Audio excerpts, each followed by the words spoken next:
And we are back once again. Thanks for tuning in to the Still Knick Fans podcast. This is episode number 21. Dominique Wilkins. Yeah. I don't think Gerald Wilkins had that number, did he? He didn't share that number with his brother. No, I don't think anyway, so. I'm your man, Ron. That's my brother, John. What's happening, bro? What's going on? I'll tell you what's going on. Fourth place is going on. Yes, sir. Fourth place in the house. I'm so excited, man. I can't believe it. I still hold on. Oh, that hurt. Yeah, it's real. It's real. We did it. We made it happen, man. Bro. Yo, it's crazy, dude. It's crazy.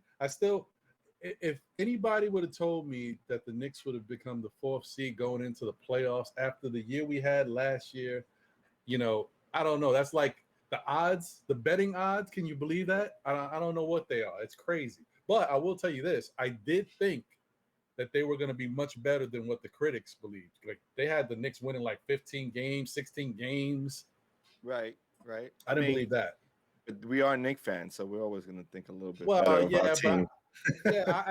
I didn't think they were going to win 41 games.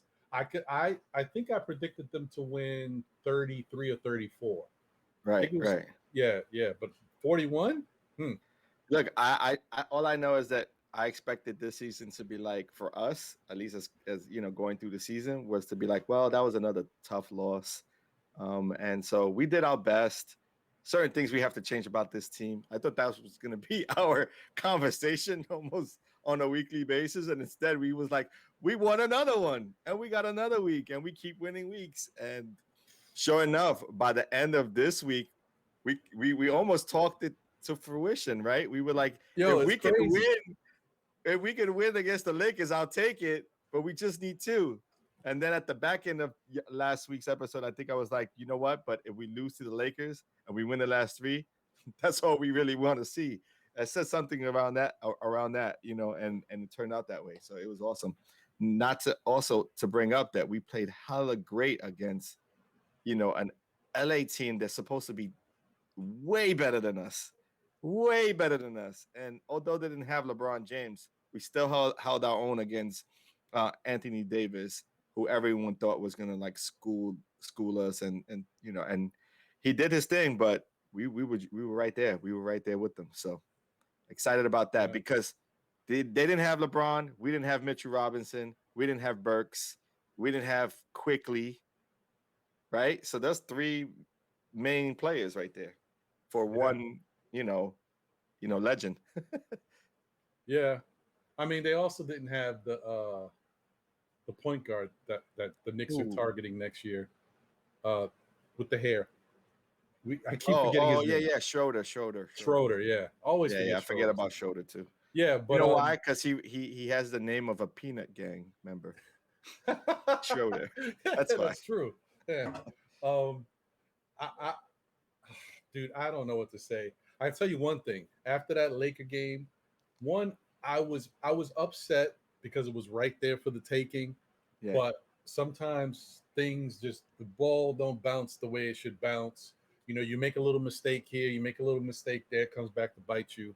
But what really upset me was looking at all the media hoopla after, from fans, Laker fans, and NBA fans that hate the Knicks.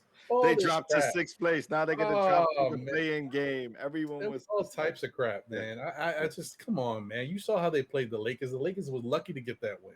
Yeah, and they were lucky that Kuzma showed up. Out of all people, Kuzma? Come on, man. This is almost shows up. I would say Kuzma has more talent, but this was almost as bad as when the Antetokounmpo brother lit us up. You know how pissed off I got about that? No, that was worse. That's worse. Kuzma's a lot better than that guy. Yeah, plus, I'm saying he's a former Knick, and that kind of, that hurts more. That was bad, man. That was bad. But yeah, it didn't turn out the way we would have liked it to. But I felt really proud at the effort they showed, knowing that even though they didn't have Mitch, more importantly, not having Quickly and Burks, especially the way they've been playing lately, that's a lot of offense for them. And that's huge. And RJ had a horrible game. A So you horrific think game. about that.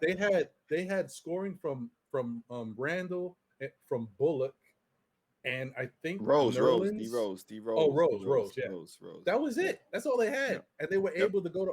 Was that the overtime game? It was, right? It was an overtime game. Yeah, Yeah. I yeah, mean, come on, man. Like, what more do you want from these Knicks?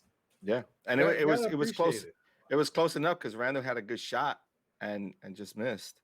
And then the Yeah. second go round, it was another chance to win the game or tie the game, and and it just it was on Barrett, and Barrett just had a terrible game. It was definitely off, but he made up for it the following game against the Yes, he did. Spurs, which Yes, he you did. got to give him props for. To Hey, come back against a team, a well-coached team. what did we say? What did we say? We were Yeah. going back and forth. Yeah. We said that they needed to get definitely the game against the Charlotte Hornets. Hornets. Yep. And I think my last prediction was they were going to win against the Spurs. Spurs. Yep. Yep. Right. But we were also hoping that they take the Laker game too, and they could have did it. They almost did it. Yeah, and like I said, we went kind of all the way around the block with that entire conversation because, like I said, I ended the week with saying we wouldn't be mad. The best case scenario was that we lose to the Lakers and win the last three, and it ended up becoming the best case scenario. And we didn't necessarily think. I think both of us had agreed that Boston was going to win because they were going to be so they needed that game. And how did they said everybody? Come on, man, dude! I don't even understand what's going on. And we almost lost it. I mean, the only thing I can think is mathematically they saw that even if they beat the Knicks, it wasn't going to change their positioning. Because why else would you do that? Like I don't. That's what it was.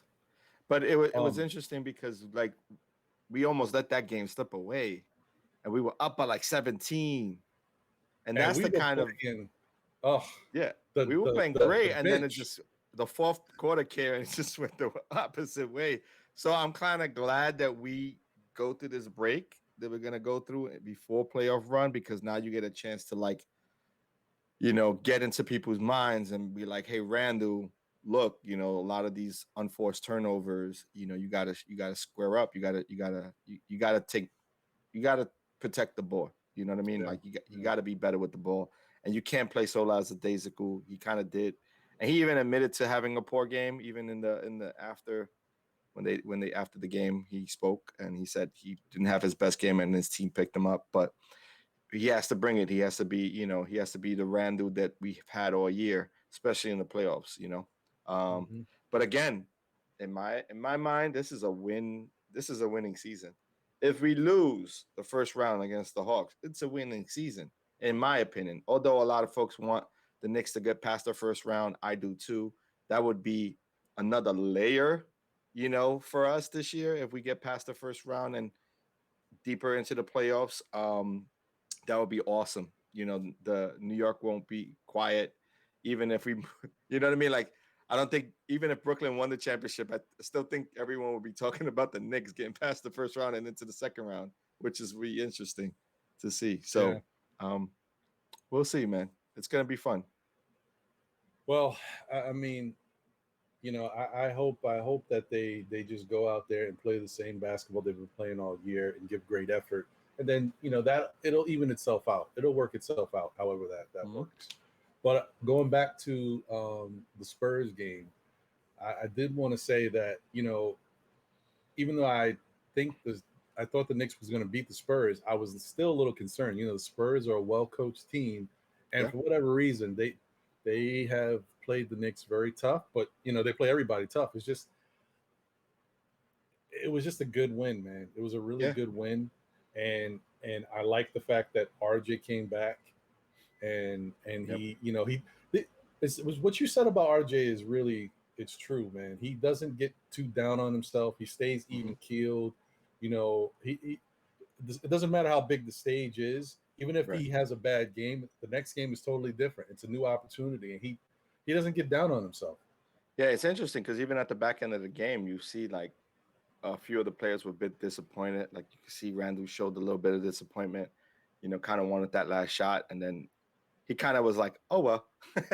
And then he kept it moving. It was the funniest. I wanted to curse there, but it was the funniest thing I ever seen. Is like in a player that's just like, you didn't get the last shot. So what? He just kept it moving. Like, I know that you're the captain of the team, but you know what? I got the ball at this situation. I didn't have enough time to make a decision, and I had to chuck one up. So it was just funny, his reaction. I thought it was hilarious, but he came back, like you said, and he's just an amazing player. To be 20 years old and to have that sort of fortitude, and to kind of bring it in every night, and he doesn't pack it in. Like, he plays defense even if he isn't having even when he's having a bad shooting night, he's doing other things. One thing that he has to get better at is a little bit. He has some lapses in defense though. Sometimes he brings it, but sometimes he gets beat back door. So he's just not learning a little bit more about the scheme and what other teams are trying to do against him. Right. But I think overall he's a solid player, and he's going to be something to look out for in the next 2-3 years. No, I agree. I mean, I've been saying it all, Yeah, you put over me and on the over. Barrett, so hey, I think he's the real deal. I yeah, think he just needs time because he keeps getting better. He's still young, so he's gonna make mistakes. He's 20 years old, but yeah, he's gonna keep getting better. And the experience is definitely he's one of those guys that learns from it. yeah. I will say that if you look at that play, I'm not gonna blame Barrett. I'm actually blaming Tibbs because I don't think Barrett should have Mm, been in the game. Barrett had a right, horrible game, horrible game. Yeah, I agree. and at that point, I think honestly, defense was more important than offense Hmm. because the game was so close, and the Lakers were scoring on like from the guards. It was like random 3-point shots or open jumpers. Right. I think Rose got beat by the guy Hmm. that you like, the young guy, Right, right, for a right. 3-point shot. And that's Yeah, Rose was THT. tired. Yeah, yeah. Yeah, THT. But THT Rose was is. tired. He played almost the whole game. Like, Yeah, yeah, you can't fault him for that. But it yeah. is what it is, man. But I think Barrett shouldn't have been in there at that point.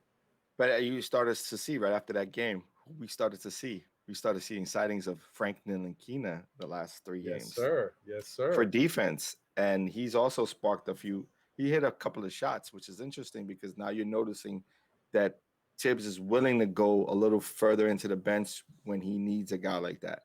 You know what I mean? So that'll be interesting to see how much playing time he gets in the playoff, if any. I don't see it, but he could potentially come in for defensive stops here and there. Yeah. And I think that's that. You know what? I think he's shown at least these last few games that he has some value, Yeah, and they can use him to spell minutes for other guys. And right. he still is, doing some good things on defense. And he hasn't been doing what he did earlier in the season when they were trying to give him minutes, but he kept making Hmm. like bonehead plays on offense. He Right. hasn't been doing that right now, so he's just kind of been staying within the game, which is good. Yeah, yeah, and he's hit a couple of open shots, which is key. If you can hit an open perimeter shot and knock down a three or two, it'll keep you in the game, especially when you're playing really good on defense. Yeah. But Well, so the next game that they played was against Charlotte, and that was another close game. Came down to the wire. I think that went to mhm. overtime as well. I don't recall.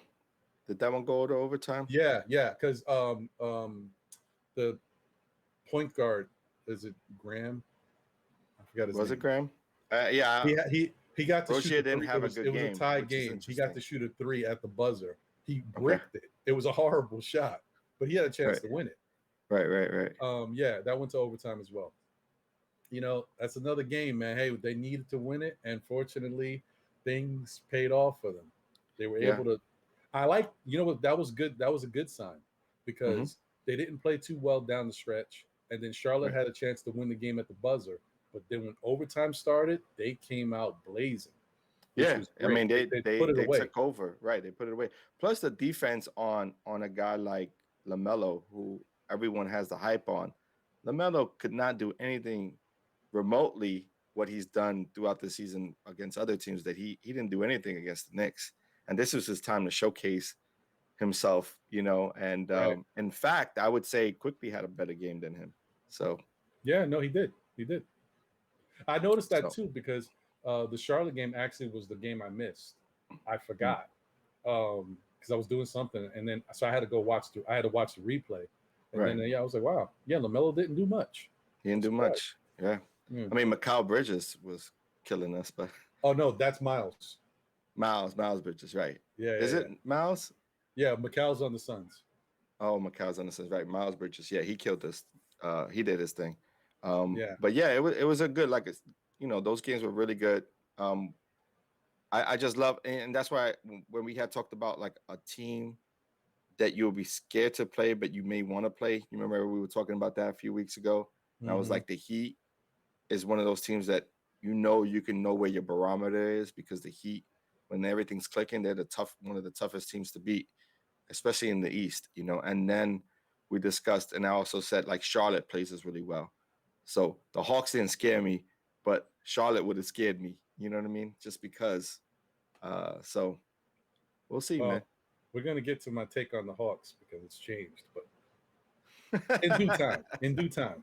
Um, so after the Charlotte game, this is where things got interesting, and it made me feel like this is stuff that never happens. Me being a Met, Nick, Giant fan, I know when you need help, it's never working out. Okay, so at this point, after that Charlotte game, the Knicks needed the Bucks to go out there and win one for us, To right? beat, yeah, they had to beat the was it the Celtics they had to beat or they had to beat the Hawks? It was the Celtics, No, right? they had to beat the Celtics, Celtics, yeah. right? So, I mean, if I'm the Bucks, not that you're gonna lay down, but Knicks are playing really good defense. They're a hot team. Who wants to play them and have to deal with the hassle or work extra hard? Right. I really didn't think the Bucks were going to win that game. And to the Bucks' credit, they went out there. They put up like 120 points, 130 Oh, yeah, points they on got them. busy. They Yeah, and I played. think Brooke Lopez from the highlights I seen Brooke Lopez and Greek Freak, Giannis. What Yeah, Giannis is Giannis. his Yeah, name? Giannis. He got busy. So I ain't even trying to say his last name right now. Antetokounmpo. That's a Tecumpo. You always got to know the last name of the person you despise. Not him, but his brother. But yeah, I mean, he got busy, and that's one of the reasons why he was MVP last year, right? Last season he was the MVP, and he's just one of those guys. Um, but yeah, that I wasn't even paying attention to that game. I really just thought that if we just needed to get the two, and we'll win the fourth seed because I think we had to tie against the Hawks. I No, wasn't but aware that wasn't the yeah, case. no, the Bucks had to beat them. Had to beat them, yeah. And the Knicks had to win the next game against the Celtics the next day. So Right. okay, this is when I'm starting to think, whoa, something's in the water. All right, so the Bucks won. I wasn't thinking that was going to happen. Then I'm like, okay, so it's down to the Knicks. So I'm looking at the opening. I'm watching the pregame, and I see 6, 7 Celtics out. I was like, what is happening here? What is going on? I'm like, Thank does you. that matter? And then I got worried because it's almost that's too much. It's Right. one thing if you say like Tatum's out, the rest of the guys are in there, Brown's out, the rest of no 7 guys. I'm like, oh man, these Knicks are gonna come out here and they're gonna stink it up. They're gonna be playing the bench of the bench. The bench is bench. Right. But you would think they would have an easy time, although they did for 3 quarters, and Well, the then first 2 quarters though, it was neck it and was neck. They were competitive. right Yeah, there. it was competitive. But I But was hoping that the Knicks were pacing themselves. I was that's hoping what it looked like. It didn't look like they were having trouble. It just looked like they were in the game. It was the momentum was swinging both ways, but it looked like the Knicks had a handle on the game. Third quarter came, and then you actually seen it. You're like, oh yeah, it's what it was. What I expected. I was like, yeah, this is how you take yeah, care of business. And then exactly. all of a sudden, the fourth quarter, and I was like, oh shit. Well, because I think they took their foot off the gas because they just thought that, oh, we're blowing them out. We're just gonna They keep look playing our tired, game. man. They Yeah, look tired. They look tired. They definitely look tired. That home swing and coming off the road, they had one of the toughest schedules, one of the toughest schedules in the NBA in the second half. So to come out of out of those road wins, to come to face 3 in a row at home, you know what I mean, against tough competitors and teams that you have to beat in order to make it to the fourth, to make the fourth seed. That's a big deal. That's a big deal. I think I sent you guys something on the WhatsApp. yeah, I Um, did see that. and that I'm gonna look for it right now because I want that was a great stat. What was it? Yeah. So Oh Knicks yeah, went 21-13 after the All-Star break, despite having one of the most difficult schedules for the second half of the year. That's crazy. 21-13. Wild. with a team, 1 star. Well, no, D Rose. You have 1 star. Yeah, that's right. And the D Rose move, Leon Rose Yeah, and the D Rose move. That's the biggest move that probably catapulted us this year. That's the D one that Rose kept definitely us. kept us in a lot of those games, and he Yeah, won a couple games for us. And he just, yeah, that's true. I mean, yeah. who would think that even though we knew what D Rose could bring, like as far as our Mm-hmm. point guard play was so bad that we knew D Rose would be an upgrade and he knows how to penetrate, but Right. he has been way more than we expected. Like he's played Absolutely. really well. Absolutely. I agree 100%. He's been like, it's been like, can you imagine the team with still running Peyton for most of those minutes? It would have been a different situation for us. We still would have had a like a decent run. We would have won some good games, but we would have lost But a there lot of was games that we we would have yeah lost a lot of yeah those close games, yeah especially when you talk about the stat. I think there's a stat out there with the way we've how many games we won while playing with D Rose. I think it's like 28 right and something. Um, so like just the winning percentages, it shows the difference. yeah. No, I Anyway, agree, man. that it was a great week, man. It was a great run. It was a great, great, great run. Yeah, no, I'm excited for what's to come next.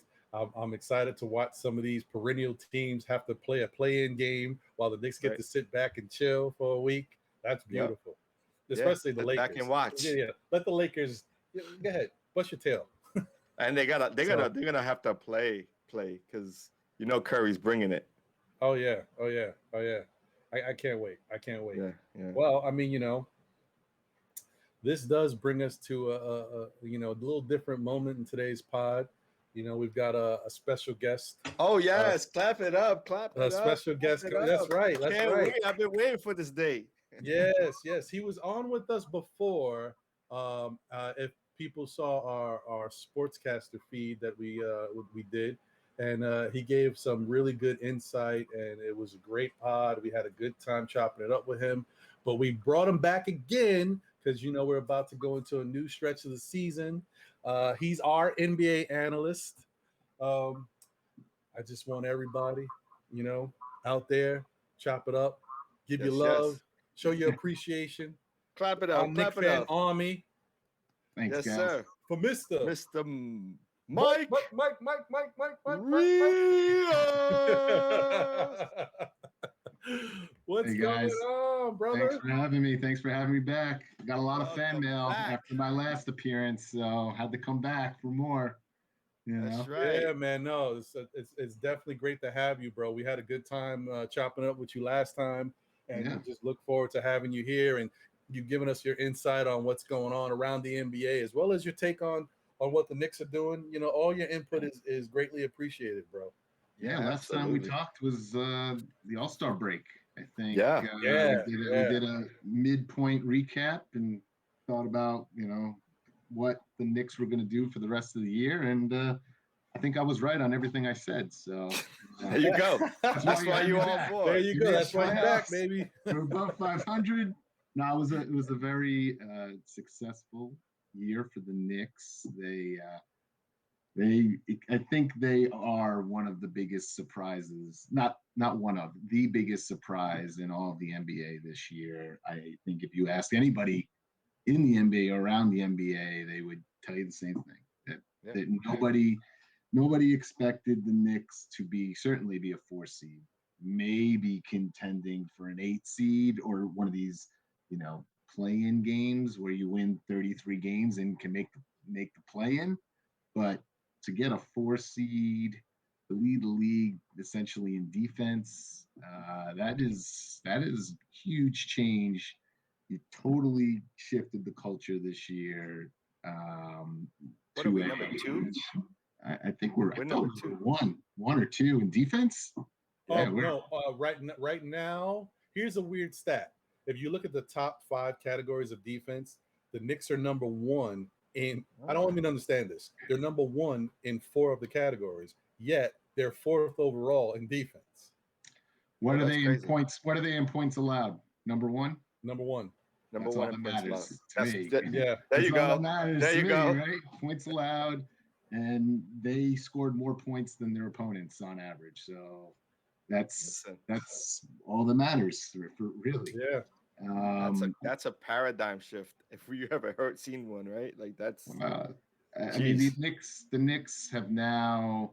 I mean, the Knicks had an identity going into the season. Their identity was losing, essentially. It was kind of there's like an easy win, and especially for the good teams, Right. they steal one here and there, but the culture totally shifted this year to one of guys competing, guys working hard, buckling down on defense.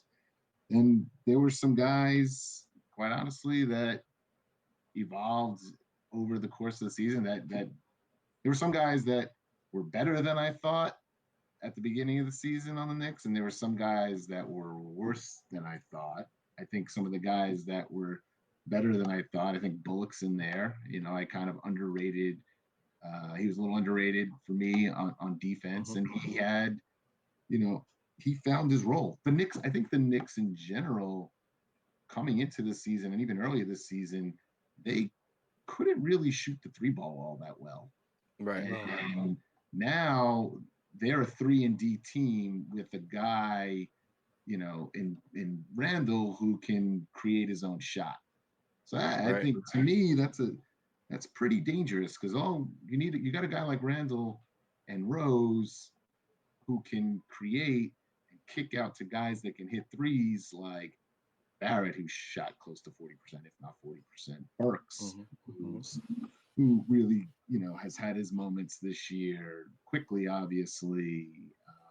I mean, even Ntilikina has come in and done his, and I think I said at the All-Star break, to me, Ntilikina is a 3-and-D guy for his career. I think could have a niche in this league and a role in this league if he embraced that, because he is a lockdown defender. You can see it. They bring him in for like a minute a game, but for that minute, he creates like 2 turnovers. He just creates havoc. So if he can start, if he can hit the three, and he doesn't even need to create, he can be like a Bruce Bowen type, which is a valuable guy, on a team. So some disappointments on the Knicks were like Peyton guy just kind of fell off the face of the earth the last month of the season.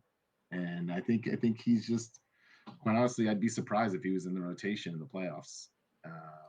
I think you go with a combination of Burks, Rose, quickly, and then in spots Ntilikina. I don't really see. I mean, Peyton's a good defender, but he can't really shoot. And I think the Knicks' identity that he doesn't create like Rose, and he doesn't shoot like Burks. So I don't know what his role would be in the playoff run. So I'd be surprised to see him at any real minutes. I would be surprised if he sat the whole playoffs, to be honest.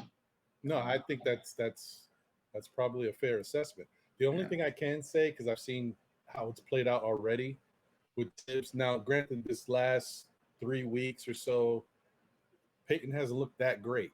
But in the past, in the previous games, when the Knicks struggled, like, there's certain games the Knicks come out and they ain't got it, like right away, the shots ain't, and Randall's not really hitting that.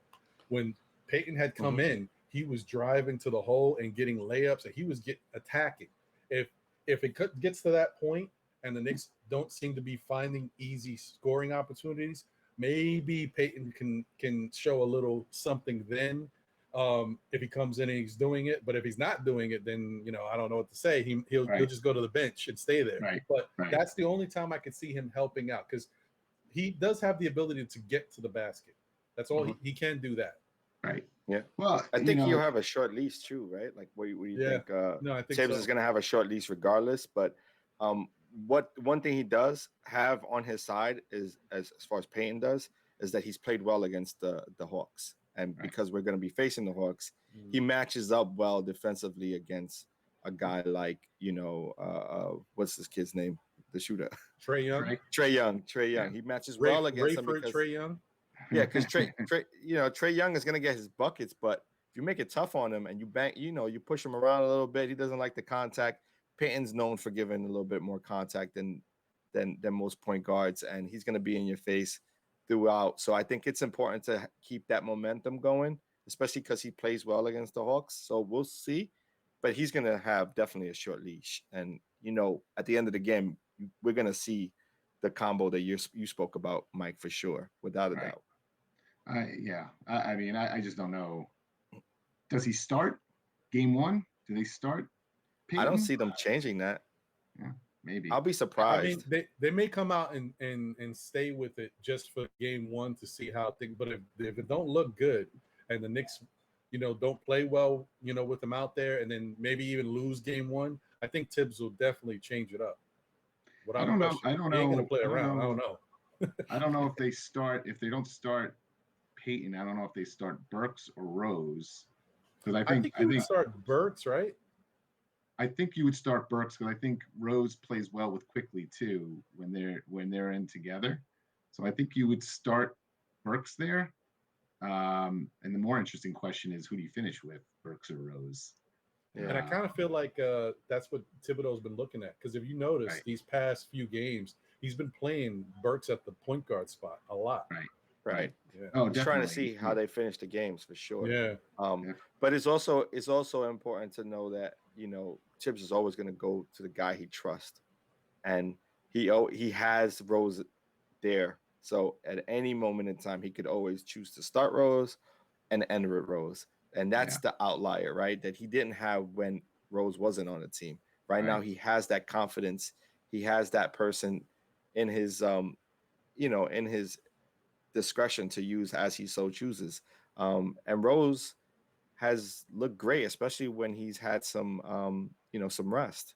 So I can see a rejuvenated Rose coming out of like however many games they rest him. I'm sure they're going to practice some as well, but I'm sure they're going to rest enough to get them, ready for the playoffs. But also, what does that look like for Randall, right? Like defensively, Burks isn't the best defender, and that's what I'm scared of. With a guy like Trae Young, he's going to get you in foul trouble. That's the toughest thing. Like, I'd rather you foul out Payton than Burks. You know what I'm saying? Give me the the touch fouls here and there against Payton, and let's save those because we may need him because we don't know really what Barrett's going to look like from game in, game out. Like, he may be hot, he may be off. And at that point, you can just dispel his bad shooting night by having Burks play the 2-3 with Bullocks. Right. Well, that's the good thing that I was going to say real quick, that the Knicks do have at their discretion. See, this is when a potential issue becomes a blessing. Mm-hmm. Because you can say, hey, Payton doesn't add much value on the offensive side, but he's a pretty good defender, and you can use him on Trae Young, who likes to run around and get people tired. Yeah, let him run Payton around. Oh, you got Payton tired, you got Payton in foul trouble, you still worrying about Rose and all these. Let's throw Ntilikina in there. Like, you got, this is where this comes in as a blessing for the Knicks. Yeah. And not to mention Quickly. You got to chase Quickly around. Well, that's true too. You got to play defense too. So there's going to be matchup problems for Trae Young, and that's the biggest thing because Trae Young isn't strong enough to keep Payton out the paint. So that's one, right? He can back him down. And then he's not strong enough also against D Rose. So now there's a disadvantage there. And then you have to chase around Quickly. Whoever he's guarding, he's going to have to really defend. So it's going to make him tired on the offensive end. So I think this is why I say we match up really well against Atlanta. I've said it before. They don't really scare me, although they could potentially win. I'm not saying they can't. But I just think that we're matched up really well this go round. Thankfully. Well, both teams don't really have a lot of playoff experience, so it's kind of an even playing field for both teams. That's a good point. And nobody, I mean, like, I'd say Trae Young, he's definitely an all-star. He could be a Steph Curry one day, but I don't think he's there yet. But he's not he's not an Anthony Davis. He's not a LeBron. He's not a Giannis. He's not a Kevin Durant. You face those not guys. A Jokic. He's not. Yeah, you face those guys, and it's tough to beat when you're a team that doesn't have a guy like that going up against that. It's tough to beat that. And I would say Randall had a great year, but he's probably a tier below the those guys that we just. But those guys are Hall of Fame guys. All of them are probably Hall of Fame guys. Randall, he may get there too, but all of those guys are just game-changing guys. The Hawks don't really have that player. That's why the Knicks match up well enough with them. Where I think it's going to be a back and forth. It's going to go 6 or 7, I think. And obviously the Knicks are going to win, but it's going to be a hard-fought series, I think. That's interesting. I'm thinking it's going 5. I don't anticipate a sweep at all. No, I'm calling a 5. I think we lose one on the road, but I think we're going 5, bro. I really do. I think we're gonna handle our business. You are definitely a Knicks fan. No, I just feel that way because look how many games we won. What we won 3 games against the Hawks, right, and lost 1, or we won. What did we go? Undefeated. We were undefeated against them. It was 3-0. 2-0 or 3-0. Yeah, and one of those was like the questionable one because Trae Young got hurt. So if it was a 3-0 sweep in the regular season, there isn't much. Like both teams are gonna have the same amount of time to prep for each other. Now it's just who is deeper, bench wise, right? And I just think that we are a deeper team. I think we have a better athletic team than they do. I mean, they have young stars or young budding stars. We have a young budding star, but we have the veterans that are playing heavy minutes, Rose and Gibson, and that is kind of unmatched. The kind of experience you have to end games is where it counts, and I think that's where we're gonna come up ahead. I think we just having those guys, if they stay healthy, and nothing happens, I think we win in 5. That's my prediction, people. I think the Knicks have proven all year round that they can take teams out of their game and take superstars out of their game. Yep. So I'm sure they'll do that with Trey. Trey will get his points, but the Knicks can disrupt. And the Hawks you got a pretty decent squad too. They got a good team. They're young. They got Trae Young, Capella, Gallinari. Is Gallinari even playing though? That's the question. Collins, a lot of these guys were hurt. Collins is the guy who. Cam Reddish, like they got a lot. Right. They got some players. Lou Williams. Lou Williams. They got Lou Williams too. Yeah, they got Lou Williams. Yeah. Yeah. Oh yeah. He could be. I forgot. Yeah, sweet Lou. A spark plug too. So I don't see 5, but I'll take it if they get it. Yeah, I'm rooting for 5. I'm hoping that's where my mind's at. So let's see if I'm wrong. But I still think either way we win the series. I think we win the series. So it's gonna be fun time. And that's huge. That's huge for culture. Like, because now you've gotten the current team. They're playoff tested next year.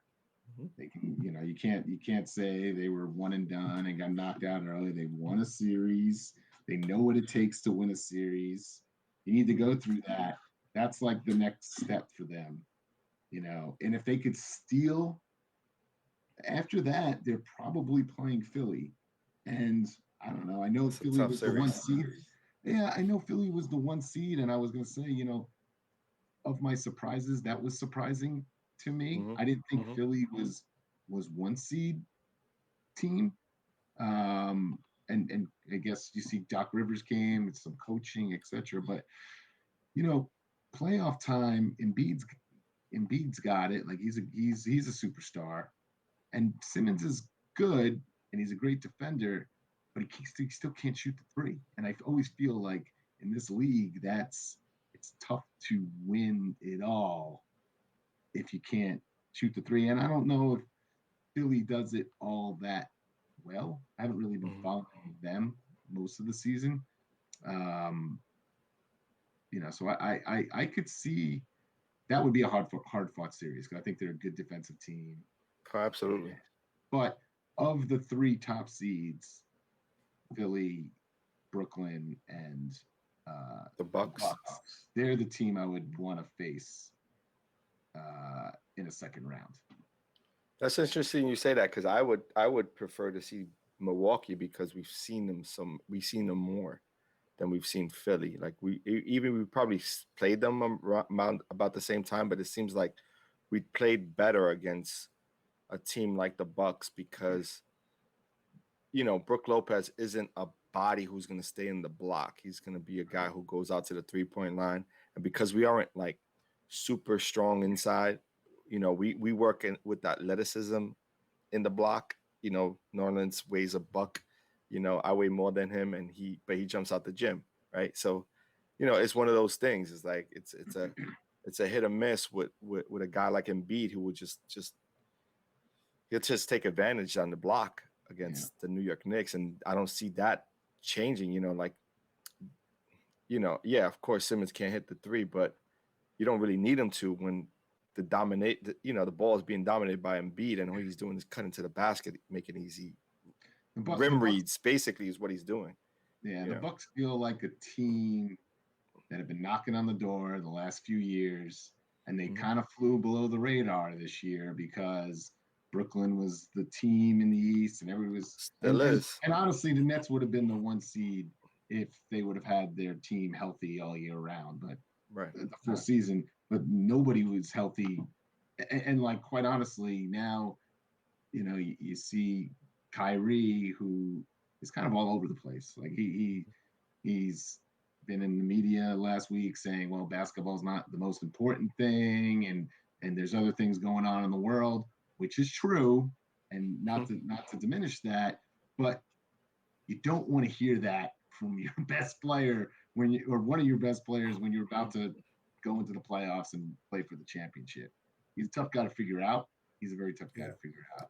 I think one of the reasons why he went to Brooklyn with all the star power and being around Durant is because he doesn't necessarily have to be the guy, right? Like he doesn't have to be the guy that the media is focused on, right? He can talk whatever he wants to talk about politically and demographically and everything, and then Durant becomes the basketball person, right? Like becomes the person who takes the heat. So I think that was almost on purpose, and then bringing Harden in, it's even better for all three of them. And then now you have also Blake Griffin, who, in all honesty, is the game changer because he's not showing what he's capable of doing. He's really not right now, and he's playing possum right now, right?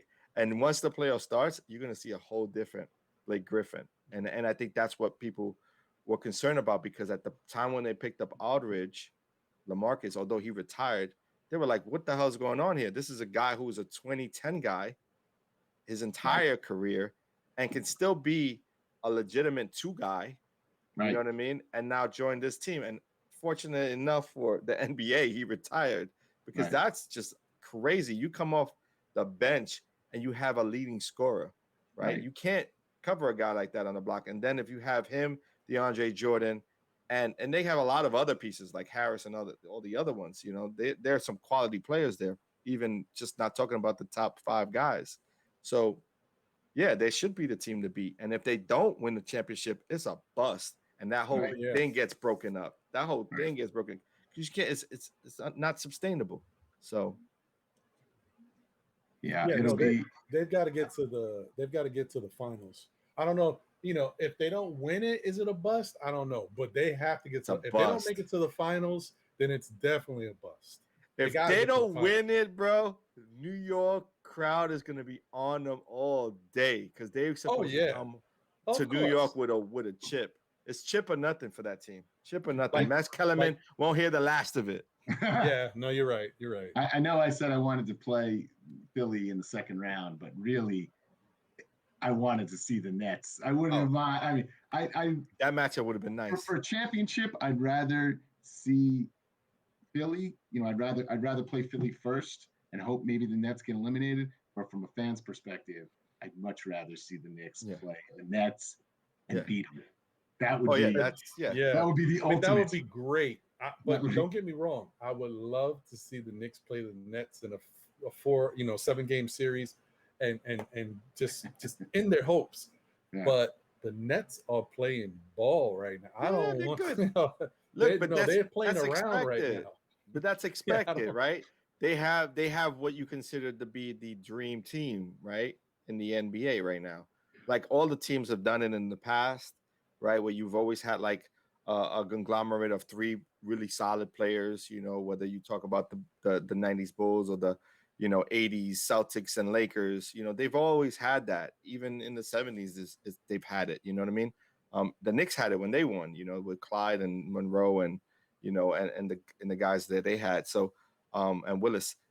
So it's always happened in the history of basketball, but this is just they had 5 to 6 legitimate stars, and even though they were past their prime, at least at least 2 of them maybe past their prime. The rest of them were kind of still in their prime. Yeah. I mean, 3 of them are still in their prime for sure. And that's to me the biggest advantage that they have. I know it matters that they have stars. Like these guys can definitely put up numbers, but I'm more concerned with their hate using this word because comfortability in late game moments. Because defensively? No, offensively. Right. You need a big shot. Like the Knicks struggled. If Randall doesn't take the big shot or he doesn't have it, you got to figure out, okay, who's the guy? It could be Rose, but as you can see, sometimes they give the ball to Barrett, or sometimes they're searching for who's the guy, whatever, if it doesn't get to Randall, if the team is taking him out. The Nets got Kyrie, who's already hit daggers on us. You got Durant, who's a dagger hitter, and you got Harden, another dagger hitter. Like, that's a lot to deal with. Not only that, but they just picked up that point guard who's a solid player. Yeah, man. Right. And then they got Harris, who's a knockdown shooter. And then they got a bunch of weapons there that can knock down shots, even if it isn't the main top 3 who are shooting it. You're gonna have to double any one of those guys. It's gonna make it way too tough for anyone to guard. But again, well, it is what it is. The thing, the playoffs are very different than the regular season. True. And the playoffs, usually there's a guy on every team that gets it in crunch time. This team has 3 guys, and they can all create, which makes them really dangerous. They're the only team that I think has 3 guys that could be go-to guys down the stretch. But which guy is the go-to guy? Does that become an issue where there's like sometimes you want to just know it's going to Durant or it's going to Kyrie or it's. Oh, I think did you break down? I think you broke down. Go ahead, Mike. I think you broke up a bit. Yeah. Okay, there we go. We're good. So it'll be interesting to see because regular season and postseason are very, very different. And even in the regular season, these guys played less than 10 games together. And so there hasn't been, I think, the moment for them where there's really been, I'm the guy, I'm taking this shot. I think that would be Durant. I think so too. I don't know. Could be Harden. It's like, and it could be like, I think it would be Durant or Harden before Kyrie. But Kyrie was here last year. The other 2 guys weren't. Whose team is it? Well, I think it's Durant. I think you're right. I think it is Durant. But that's the scary part to me because you're right. It could be Durant or Harden. But guess what? When the team's got to, play defense on that guy and you're all like, okay, everybody double team Durant. He kicks it to Harden. Okay, we got to double Harden. You got Kyrie just waiting in some corner just to knock down a shot with no problem. It's dangerous. Hard to play them straight up. Yeah, and you got a double team and all that stuff. I think it's going to be that's a good point. In today's NBA too, with those stars, you kind of have to double team and take it out of their hands. But if you double team Durant, then you gotta leave Kyrie or Harden wide open. That's going to be tough. Honestly, I'm hoping for that scenario that I'm with John on this one because Philadelphia concerns me a lot with just having Embiid on the block and killing the Knicks because they got no answer for him. Even though they got good defenders, that no, even Nerlens with all his blocks, Embiid's gonna eat him up. So Right. I want them to play the Hawks. I would hope that they beat the Hawks and go into a second series. But I would love to face Milwaukee because I do think that Milwaukee's one of those teams that even though they might have a little bit of an advantage depth wise, I'm not sure they do. I think they are closer to the Knicks than people would think, but they've got a little bit more experience, and they do have someone who may be a little bit more solidified than Randall in Antetokounmpo. Like Antetokounmpo has an unstoppable talent. His ability, his speed at his size to get to the rim anytime he wants, that's tough to guard. And even though Randall can bully his way down there, Antetokounmpo can just jump over somebody and just dunk. Like he's so fast. It's like a cheat code. Who would you want? Who would you want the ball? Who would you rather have the ball in their hands in crunch time, Randall or Antetokounmpo? Because Antetokounmpo, no, Randall. But I just think the problem is Antetokounmpo has made a name for himself and he's got an MVP. So then you got to don't forget about the other factor in the NBA, the referees. Right. Antetokounmpo is going to get the call. Randall's not yet at least. And it's shown this entire season he hasn't gotten a lot of his calls. Yes, sir. That's the other element, man. The refs. Yeah, we know the refs have killed the Knicks all year. Can't let the refs determine the outcome, though. That's the biggest thing. Playing. That's why you have to come ready to play, and I think that's probably what Coach Tibbs preaches on a regular basis. Don't let the refs call the game for us. We'll let's handle what we got to handle, and we take care of what we got to take care of, and we don't have to worry about that in crunch time. So it's gonna be interesting, man. I mean, but I do wanted to get your take, Mike, on kind of what for this season, how it panned out. And I know you watch a lot more of the NBA than Ron and I do. We generally just watch a lot of the Knicks, and I'm sure you do as well. But how did you feel? Like, I know you talked about the a surprise team for you was like seeing the Sixers, win the number one spot. But who were some of the teams that kind of underachieved this year in your eyes? The Celtics were kind of disappointing to me this year. I mean, you got two guys, and I know Jaylen Brown's hurt now, so they're not going anywhere. But even still with that, you have Tatum and Brown, Marcus Smart, Kemba Walker. I mean, these are all solid guys, and they're not far removed from being the up-and-coming team. And they have two guys who can score in the clutch, and Tatum and Brown. And so I was a little surprised by them. I thought the Pacers would be better than they were. So did I. That was an interesting one. They've had injuries. Brogdon's been hurt. LeVert had some issues. After they made the trade, Oladipo was kind of half in, and they traded him. I think the Pacers are going to be a team that's in the middle of the conference next year. And they're like, if they can get one guy, one superstar to come to Indiana, they're like really one piece away.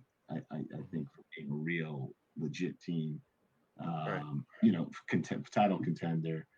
I think the Pelicans were kind of. I mean, you look at the Pelicans on paper, you're like, wow, you got Zion, you got Ingram. You got Lonzo Ball, you got Bledsoe, Steven Adams. I mean, these are all really, they're 5 or 6 deep. Maybe they're not deep enough in today's NBA, but I would have thought they would, especially with these play-in seeds now, I would have thought they would at least gotten that play-in seed. And the Spurs got it. And the Spurs were 33 and 39, so it wasn't like the Spurs were not going to cover off the ball. Like the Pelicans only needed to win 33 games 30, 40 Right. games to get in, and they didn't. And so, those are and I think if you look at the teams that are the top seeds in the playoffs, no real big surprises other than the Knicks. I mean, the seeds, the Jazz made the leap this year, which I didn't think they were the team, a one seed type team. Right. But they made a leap. Phoenix made a leap with Paul. Big change with Chris Paul. Although I expected them to be contending, like I expected them to be like 40, high 40s in the win total, but not the 2 seed. Right. They had a good year. Dallas, I thought, would be better. They got the 5 seed, but they don't scare anyone. They don't scare anyone, and I think Doncic does. Porzingis, I know the Knicks traded him away, and everybody was like up in arms, and he's a 20-point scorer, but he's not a difference maker. I think he's a good player. He's a tall, but he's not a difference maker clearly, and he gets hurt. He's hurt all the time. So, there was, other than that, no. Everything. If you look at the standings, it's like, yeah, those are the bad teams, pretty much. Toronto had an off year. They were another surprise on the bad side. But other than that, it's like, okay, Pistons, yep, they don't have anybody. Right. Oklahoma City, yep, they don't have anybody. Houston traded away everybody. Yep. The one team that surprised me, and then they're coming on as of late, is Washington, because I thought that Washington with Bertans be coming over and everything that happened there, and then once they got Westbrook, I expected them to be at least a middle of the pack team, because they're new, but they turned it around in the second half, towards the back end of the season, which of course is why they're in the play-in series. But that's a team that kind of underachieved most of the year, because they had so much talent. Unfortunately, they can't catch a break, man, because they have been playing really solid basketball lately, and now you got Bradley Beal with a sore hamstring. That thing, you got to watch that. That's gonna be tough. Yeah, that's gonna be tough. Yeah. Oh, I did want to say, I forgot to tell you, I didn't give you my Hawks take, really. Just real quick. Okay, one thing I did want to tell you about the Hawks and why they worry me, I still think the Knicks can beat them. But I think Mike was kind of not too far off when he said maybe 6 or 7, because I think the Hawks, when Nate McMillan took over, they were trying to learn his system and the way he wanted them to play. But now they bought in. And I think I saw a stat the other day, the last 20 games of the season, I think they're the hottest team in basketball. So they're a team that, it's going to be interesting. I still think the Knicks can, they got them, but I think we're playing them at a time where they're actually playing better than they ever have. Yeah. I understand. I see what you're saying, but I'm going to look at the schedules side by side, Knicks and Hawks schedule. Who had the easiest schedule? Okay, that's a fair point. That's a reality. Point. That's a reality. A fair point. They didn't have to go through a West Coast swing like we did at the back end of the season. We had to deal with a back end swing in the West Coast and then finalize our series here at home. But and to place really top-notch teams, right? Like, come on. That's a good point. So let's it's like apples and oranges there. Right. You know what I mean? All right. All right. Come on. I got you, J.O. Checkmate. But I hear you, though. There's a concern. I hear the concern, but there's no way I can wrap my head around. You could, percentage-wise, of course, you look at the schedules. Like I said, the schedules dictate how you can finish the season. And the Knicks weren't expected to end the season really well, to the point where we ended 4th. That was unexpected. When we first looked at the schedule for the year to start the season, we was like, oh, damn. And then to end the season after the second break. It was like, again, we got hit twice, with tough games. But again, that's what every schedule looks like when a team was close to last place that we were last year. We're gonna be looking at everything like that, Right. So yeah, they're all tough games. Yeah. No, exactly. I was thinking, but before you get out of here, Mike, if we could pull up the extended playoff bracket, let's do that. and maybe you could explain, because I'm sure not everybody understands exactly how this play-in is working. Sure. Maybe I don't. Kind of shed some light on it for people. Sure. Hold on, let me share it out. Hold on, here we go. All right, cool. Can you guys see that? Here we go. Yes, sir. There goes that bracket. So it's really easy, guys. I'm going to give you a tutorial right now. So the 7 and 8 team. So you got the Celtics versus Washington. That winner is in. That winner's in the playoffs. They get the 7th seed.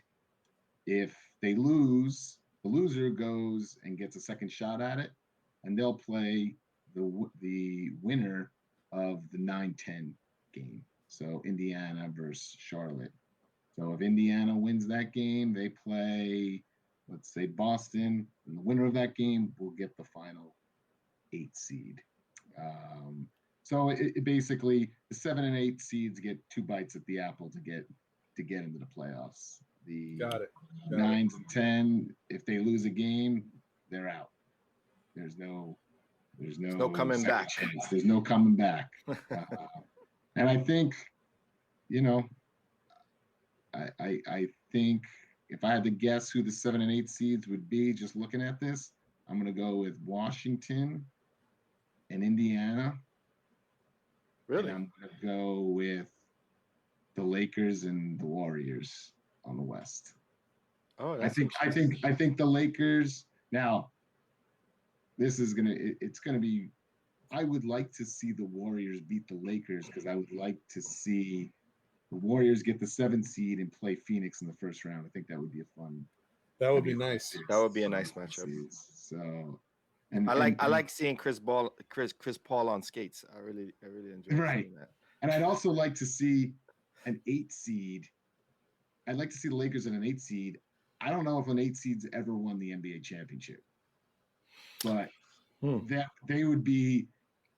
They would be primed to win that. Have a good shot to be the first one. Yeah, absolutely. Got that 8 seed.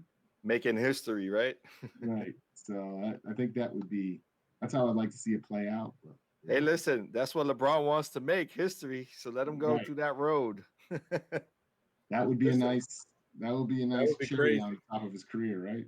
Yeah, that would be crazy. Looking at this, so now I see what you were talking about, Mike. How it's stacking out. Yeah, if the Knicks are able to beat Atlanta, it looks like they would have to face Philly most likely, which would suck. But hey, you know what? Dream scenario here. Dream scenario is somehow Knicks beat Atlanta, right? And then hold on. Let's rewind. All right, okay. Sorry, my fault. Rewind. The Knicks beat Atlanta, right? Okay. Not somehow. The Knicks beat Atlanta, and then somehow. Now you can use somehow. Somehow, whoever that 8 seed is, or I guess it could be any of those guys. Wow. Yeah, whoever that is, beats Philadelphia. And then we play that team. Oh man, happen. No, come on, man. If the Nets, and then if the Nets lose, if the Nets lose somehow, and they just play all the bottom seeds, the Knicks got a good shot under that scenario. Hey, listen, there could be something can happen. Maybe Boston plays Philly and it's real physical, and then Embiid throws a punch and he's out for 3 games. Come on, man, anything can happen. Right, maybe, right.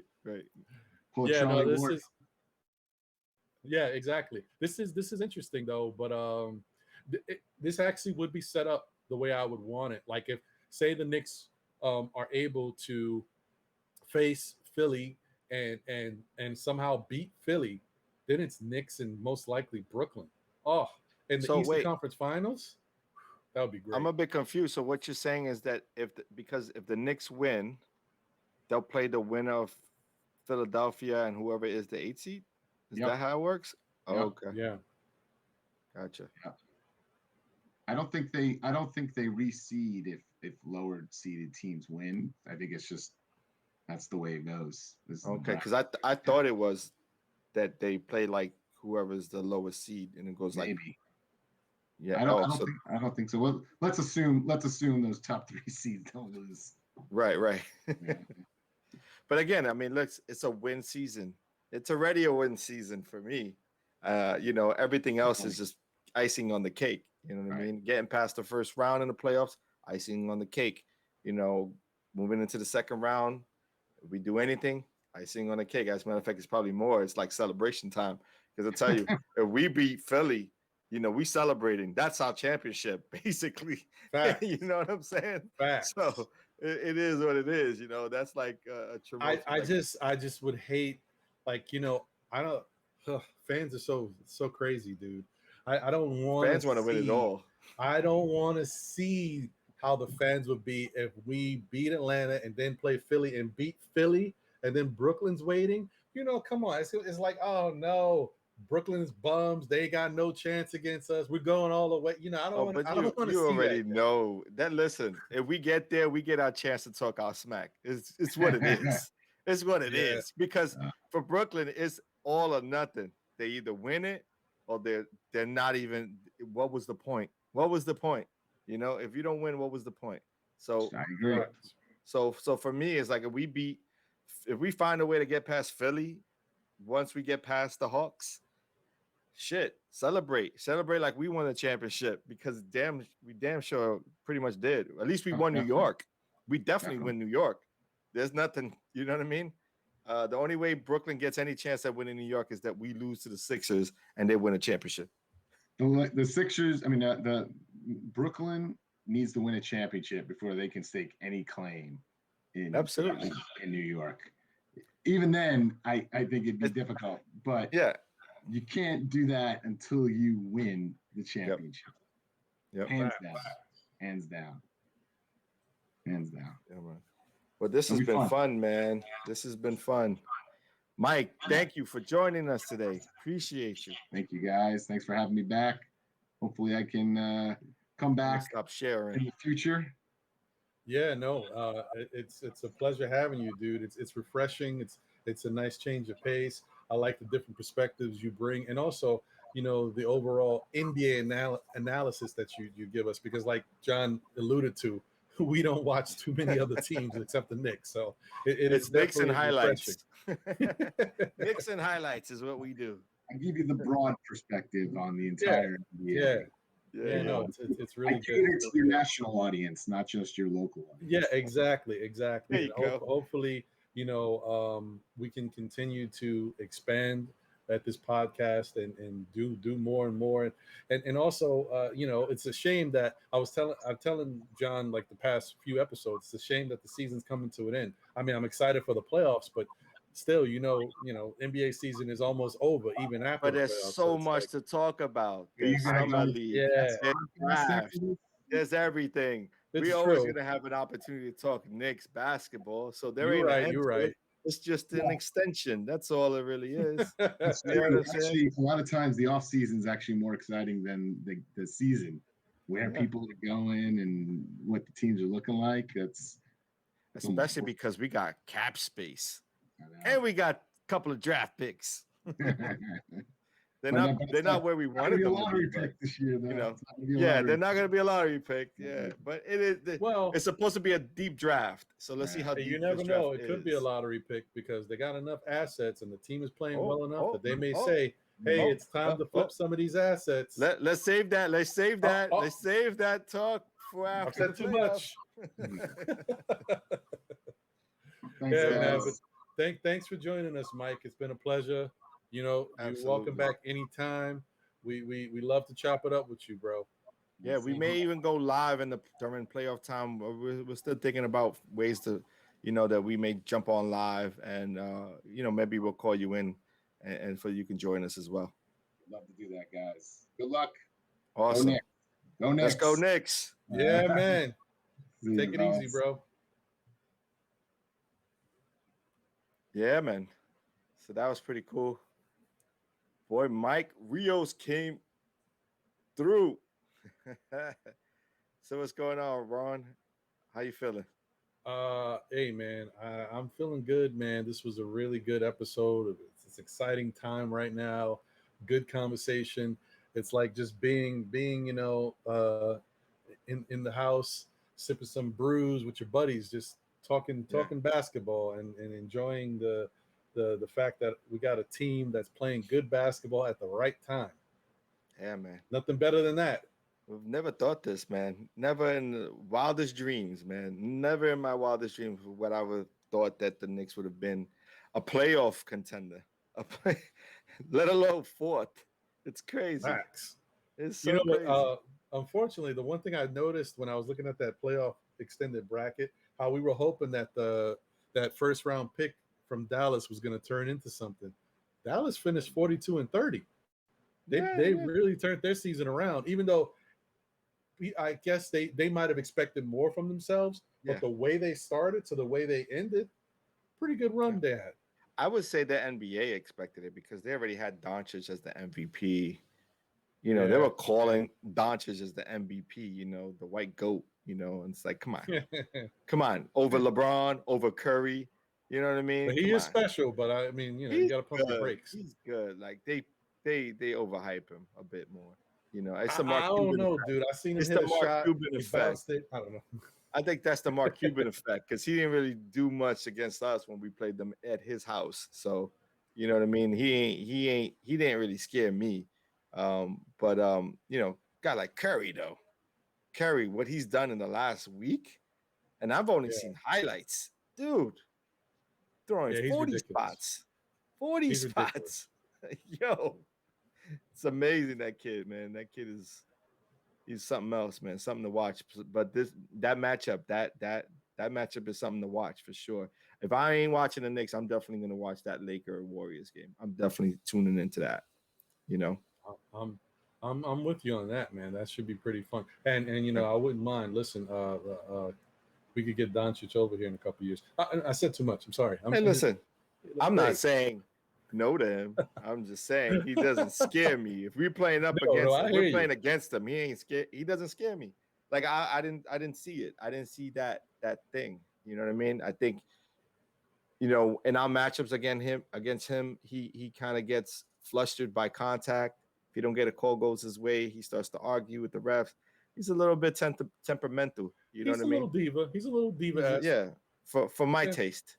You know, Randall has a little bit of diva in him too. I see him from time to time, but he doesn't get calls. You have to give him credit that he doesn't get certain calls. But there's some times where he's kind of playing to the refs a little too much, and it's like I'd rather you look at to the side of you. You see the way Gibson plays. Look to the side of you. You see the way Rose plays. You know what I mean? Look to the side of you. You see the way Barrett plays. Like, come on. Yeah, Randall's got the Carmelo thing. You know, I laugh at it, and I'm happy he's on my team doing it. Right. But you know, Randall used to do the same thing. Yeah. Randall be hacking dudes sometimes, and then he'd be like, "What foul?" You know, he'd be smacking dudes. I'm like, "Oh, okay, brother." It is what it is. You know, listen. I mean, he's deserving of all the accolades and everything. So listen, he's had a great season. Kudos to him. Kudos to his family. I love seeing his son and his wife at the games. You know, it's pretty awesome. They get to share that experience with each other. That's an awesome time. And listen, he's gonna get paid. He literally is coming out for this season and gonna get that. He's gonna get that stack, and he's gonna be good. Yes, he will. You know what I And mean? you know, speaking of him, when regards to the way he's playing, he got Player of the Month, which is great. Kudos to him. Nice. Big ups to Julius. But today, Coach Tibbs got Coach of the Month too. Coach of the Month. Very Look nice. at that. Hopefully this ends the season with Coach of the Year. There you go. Because I don't think the best, what is it? The most improved player of the year. Yeah, I don't think now I can say this, okay? Because before I needed to see how they were going to finish the season out. Not only did they hit that 40 mark, they hit 41. 41. Okay. Let's talk about it. 41. 10 games over 500 compared to their record last year. Give me one. Guess what, fans out there, NBA out there, Tibbs is the coach of the year. Nobody has done more for a team and changed the culture of a team in a year like Thibodeau. And that's in a a year. fact. I mean, there's That's a a conversation that could be had about Phoenix, right? Because don't they have a brand new coach too? Yeah, but Phoenix was a good team last They year. were They had already a winning good team, record. though. Yeah. No, This I year agree. they're better. I agree. But they had a good team. Right, but no one Now close they're to better. what the Knicks have come through. No, I mean the Knicks and were have one of the accomplished. worst teams in the league. Now they are almost the fourth last. Yeah, We were second to last Come on, man. last year. Look, I had a lot of people arguing with me when I said, could Julius Randle be the MVP? All right, fine. I'm sipping the Kool-Aid a little bit. I know there's guys who deserve it more, but coach of the year, I don't see anybody. The Knicks have been the laughingstock of the league. Right. Plus, most improved player of the year. You have to go to Randle. It has to go to Randle. There's no one else. I think he's got that sewn up, though. I don't see no arguments about that. There shouldn't be. There really shouldn't be. He's the most improved player of the league, Yeah. Taking a team from worst to fourth, you know what I mean? So I wonder who the sixth man of the league is going to be. That won't be. I don't see that coming to the Knicks though. No, I don't think so either. I'm just curious as to who that is. Like, who's it may be like impact? Clarkson, Jordan Clarkson has had a really good year off the bench as a sixth man. So yeah, and then rookie of the year is definitely going to probably go to LaMelo. He's got all the hype. Yeah, I don't see that shifting. So it makes sense. Yeah. Well, hey, anyway, man, listen. This has been awesome, a great podcast episode. I wish my internet connection was better. I don't know what happened today. Hey man, it's okay. No, listen. If it's any consolation, it was better than last week. So we're trending in the right direction. There you go. Hey man, once again, it's been a pleasure chopping it up with you, bro. I look forward to every time we get to do this. Thanks to Mike Rios for coming on and being our NBA analyst and giving us, a nice overall look at the NBA and a good Knicks perspective.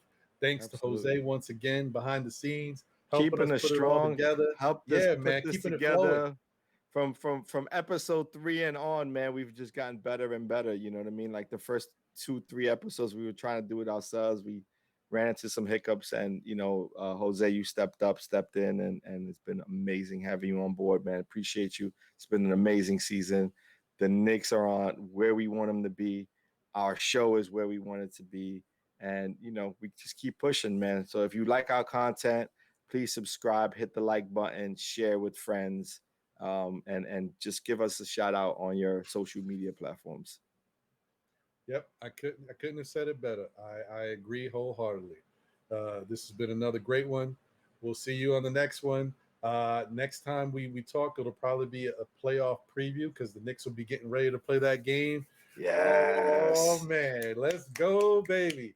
But until we see you guys again, take it easy. This has been the Still Knicks Fans podcast with Ron and John. We out of here. Let's go, Knicks.